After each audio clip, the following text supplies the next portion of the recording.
High বন্ধুরা, আসসালামু আলাইকুম।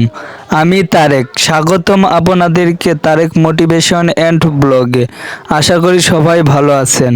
আলহামদুলিল্লাহ, আমিও ভালো আছি। আজকে আমরা আমাদের পুরো জমিতে সার দিতে আসছি। প্রথমে আমি সারগুলো নিয়ে প্রজেক্টের পাশে রাখলাম, আর আমার ভাই সেগুলো জমিতে দিল। দেখেন বন্ধুরা, আমাদের ক্ষেতের পাথরে ঘাসগুলো জমির ভিতরে চলে গেছে, তাই আমি ঘাসগুলো টেনে ছিঁড়ে পাথরের উপর রেখে দিলাম। জমির এক পাশে প্রজেক্টের পাড়ে প্রজেক্টওয়ালা ভাই অনেকগুলো পেঁপে গাছ রোপণ করেছে।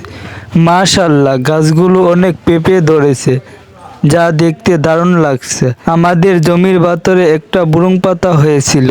যেহেতু আজ আমরা সার দিলাম, তাই বুরুংটা তুলে নিলাম।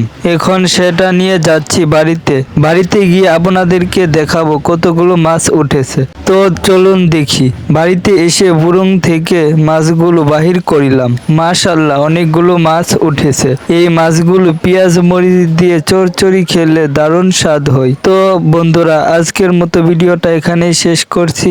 আল্লাহ হাফেজ।